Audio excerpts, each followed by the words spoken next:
Am I the biggest Five Nights at Freddy's fan in the world? Nope. But, did I see the first film? Yes. Did I like it? No. But, I could understand why others did. So, I just saw the second film. Did I like it? Nope. But this time, I can't understand why others seem to like it. I know it's getting like absolutely spanked when it comes to like critic reviews and stuff, but most people, myself included, don't really give a fuck about critic reviews these days. But what I am seeing is a lot of glaze for the film from fans of the property, which I understand that there's a level of enthusiasm for an IP where you will swallow any shit that gets farted down your throat. I understand that. There is a level of fandom where it doesn't matter if it's objectively terrible. You are just happy it exists, and the fact that it is something that you can go put your peepers on for an hour and a half or whatever is good enough. Everything else doesn't matter. You can point at the screen going, I know that! And that's all you need. Oh, also, speaking on that, special shout out to my auditorium in particular. The entire row behind me was talking from start to finish about the lore of Five Nights at Freddy's. I felt like I was listening to the fucking Fazbear Fan Club podcast behind me. The entire goddamn movie. Every time someone's name was mentioned, I heard them talking about their significance to the plot in the games. Anytime they recognized something on screen for all the fan service, they'd point it out. So even though I myself am kind of a fucking homunculus when it comes to Five Nights at Freddy's lore, I promise you, every single Easter egg and fan service moment in here that was sprinkled in the film, I know about now. I know because they pointed it out loudly every single time. One of them even sang one of the songs that is apparently associated with the Easter egg that was presented here. So trust me, I got every single reference in this one. I got the big-time, full-blown Glup Shitto experience here, for sure. But even outside of that group, I am still seeing a lot of people saying, like, this is just for the fans, and the fans alone. And okay, fair enough, but I would say even if you're the biggest fan of Five Nights at Freddy's, this film is just still kind of weak. However, the cold hard truth of it is, it doesn't matter if the film is weak. The fact that it exists at all is satisfactory to tons of people already. Even if the film is mid or bad, this film does what I think most fans of the property want it to do. It shows them the things that they already loved from the IP, from the games, on the big screen. And they give you a lot to chew on that you'll recognize from the games. And that's enough for people to have a very positive experience with the film. And if you're in that camp, all power to you. I'm happy that you're happy with it. But as someone who is not the biggest fan of the games, I don't think this movie stands on its own two legs overly well. There are two things I think it does better than the first one, though. And it is something that they did highly talk up about, like, listening to feedback from the first one. I do think they did try to make it scarier. And I do think they made it feel much larger in scale because there's more animatronics and it feels like it spans more than just a location. Both of those things are good. Those are my main two positives I can give the film. I think the animatronics look great. I appreciate that there's more of a presence from them. I also think they did a great job with Marionette's design. That character is by far the eeriest part of the cast here in a film that's already devoid of scariness. Not that that's actually a negative I have for it. I don't go into Five Nights at Freddy's expecting to get fucking goosebumps, tingles, and covering my eyes in fear. This is Weenie Hut Jr. horror for toddlers. It is meant to be like a gateway horror franchise for kids, and in that aspect, it does excel. It is a juggernaut IP when it comes to kids' horror property. So it's not like I'm complaining that it didn't make me, a 31-year-old man, afraid. I just wanted to point out that as far as designs go, Marionette, I think, was the most successful, but also the biggest wasted potential, because most of the time you see Marionette, it's when she's possessing somebody else, and in that instance, they just give, like, wacky eyes to the person with, like, Slender Man, long arms and, like, little claws, fucking noodle hands, like salad fingers. And it's a much less cool and less original look.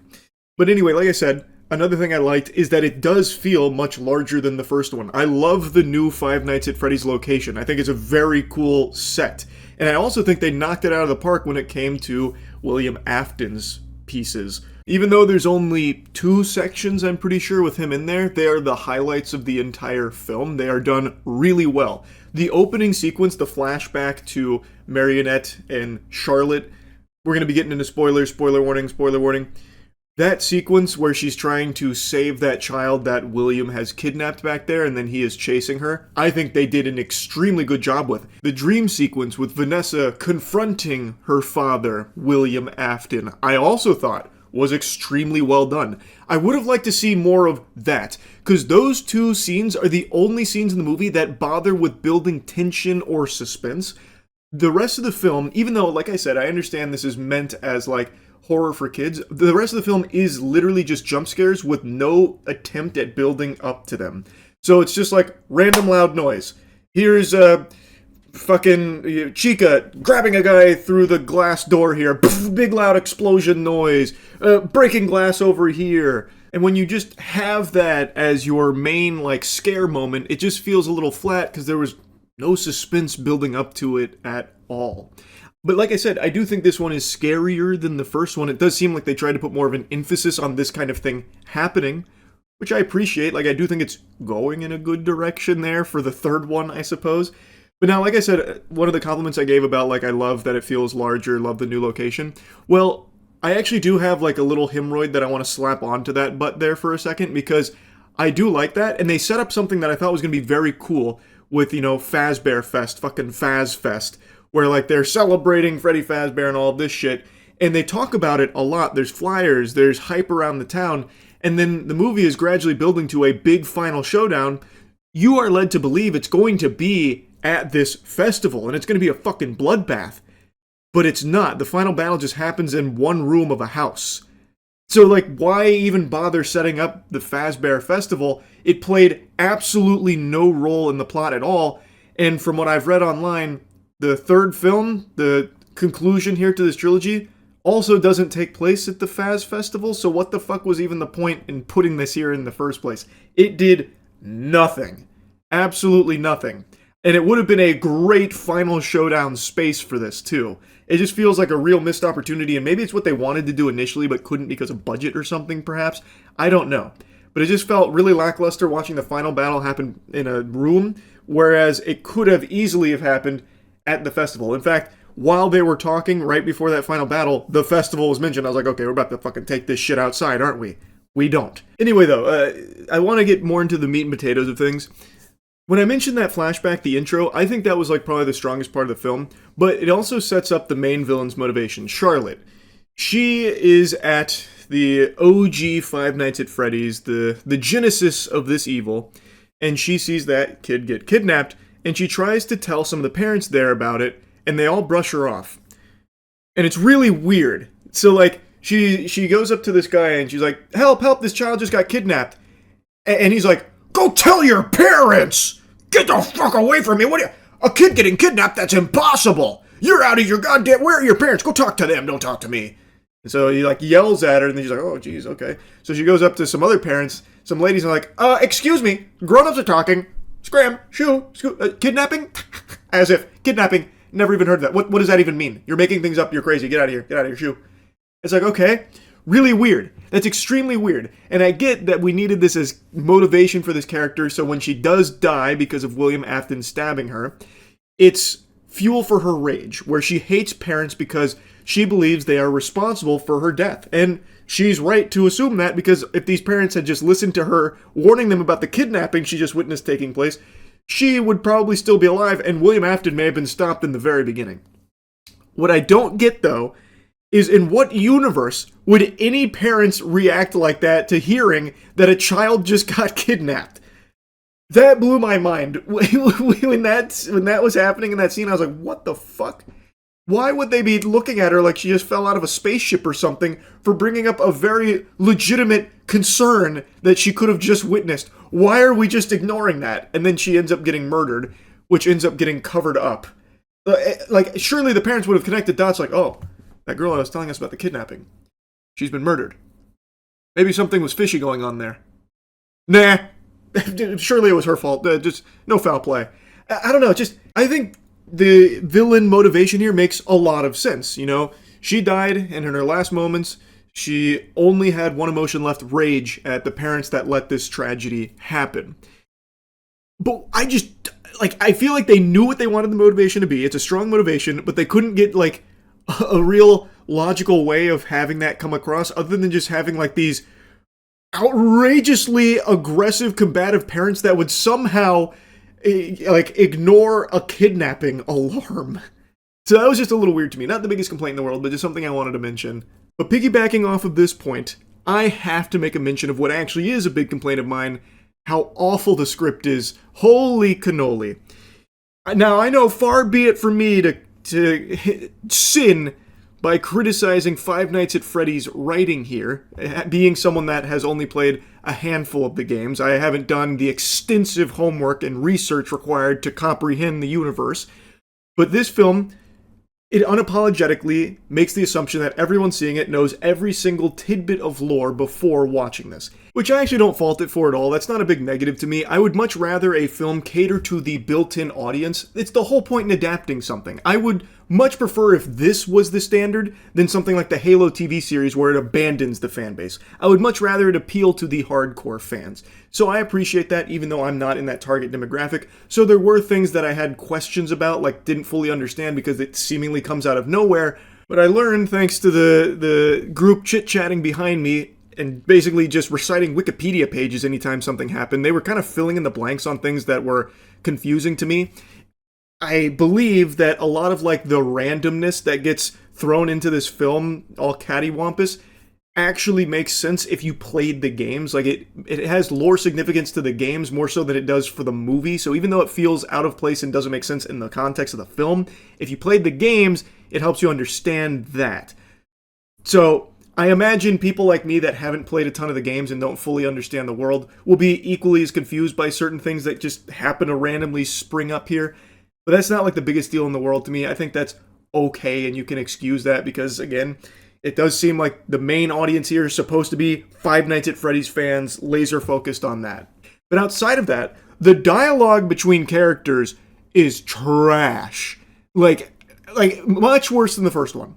Like, I actually think they did a big step backwards when it comes to character writing in this film. Not only that, I also feel like they had no idea how to get from point A to point B in a way that makes sense. So, example, at the end of the movie, everything's going tits up, the animatronics have broken free, Charlotte's going out to try and kill the parents and stuff, they're trying to stop her. Well, at one point, Vanessa's car breaks down at the most important moment while they're trying to get to Mike's house. And it breaks down, seemingly like in the middle of nowhere. There's no other cars on the road or anything like that. And she's like, ah, damn! Throws the walkie-talkie. And then it just so happens Mike's friend drives by and he's like, hey, that doesn't look good. You need a ride? How incredibly convenient that he's just out and about at this time of night in the middle of nowhere to give her a ride to Mike's place without asking any questions about why or what's going on. Instead, all he says is, crazy eyes. And that kind of thing is present throughout the entire film with these crazy conveniences, and it feels like everyone in this world just has the ability to teleport. Like, they all have Goku's instant transmission. Every single one of them can go exactly where they need to be instantly. Like, there's no sense of, like, scale where it takes a while to go from, like, Freddy Fazbear's place to Mike's house. It feels like they're neighbors, really. Like, Abby can ride her bike there in what feels like a matter of, like, minutes, even though I imagine it would be miles. But she can get there in minutes, build an entire robot with the help of Chica, and get back in time to sleep, and then go to school for the science fair, all in one evening. And keep in mind, this new Freddy Fazbear's place is a place nobody even knew existed because it's been condemned and forsaken for decades. They drove that point home. But I guess it's just like right next to all of them. It's like, it's literally just a couple steps away. It's just weird, is what I'm saying. Like, everything about the script just feels really fucking weird. So yeah, Charlotte becomes the marionette, the puppet, and she wants to kill all parents. Her best friend was Vanessa, so now Vanessa is connected to this original event, and Vanessa knew all about this, even used a music box to, like, pacify her, keep her asleep at bay. But then her brother gets some spectral scoopers in there who free Charlotte, so now she can go on her rampage killing parents. No parents get killed. In fact, I think there's only one death outside of that Spectral Scoopers crew, and that's the piece of shit teacher who just gets his head popped like a watermelon. That's something I also want to mention that I think is a positive. It seems like they really did want to push the PG-13 rating. They did try and give you like some gruesome deaths.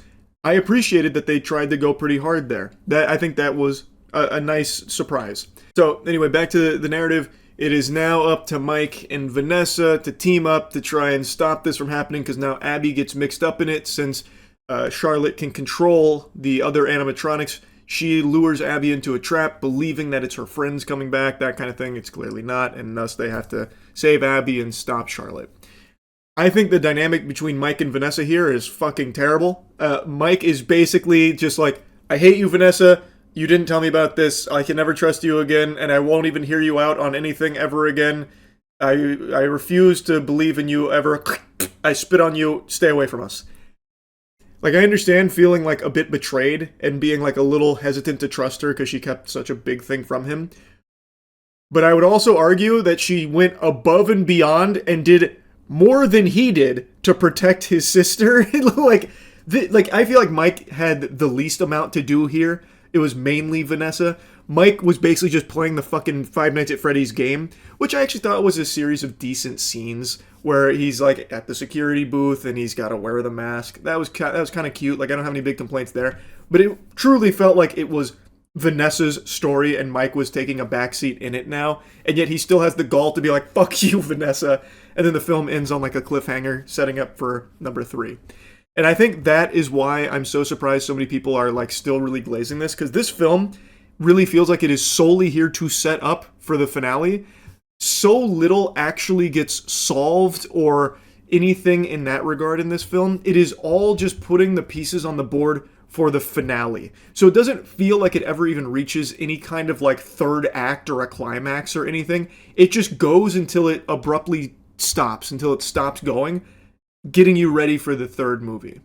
And that's why I'm saying I just feel like it's kind of weak. Even if you're the biggest fan of Five Nights at Freddy's, you are basically just watching the setup for the third one. Now, if you watch all 3 of these when the third one eventually comes out, I'm sure this one won't feel as lackluster, since you immediately can flow right into the third one if you so choose. But now, having to wait till the next one, you're left with just an experience that is just setup without anything else. I could keep yapping about the movie, but I don't think there's any value in doing that. I think that's probably pretty worthless, because if you already liked the first film or you just like the property, I have no doubt you're going to like this one. I think it does exactly what fans of Five Nights at Freddy's want, which is just provide them with the things they know from the game on the big screen. So it boils down to, do you like Five Nights at Freddy's? If you check yes on that box, you'll probably like the movie, because it is just showing you all the things you already liked from the property in the games. And if you like the first movie, you'll probably like this one even more, because like I said, it does 2 things better than the first film, which is it does make it feel larger and does make it feel like it's trying harder to be scary or disturbing. So, yeah, if you're already a fan of the franchise, I have no doubt you're probably really happy with this film. As someone who does not really like Five Nights at Freddy's, I do not like green eggs and ham, didn't find a whole lot to love about this one, sorry to say. But maybe the third one. Maybe the third one's where they finally win me over. Anyway, that's really about it. See ya.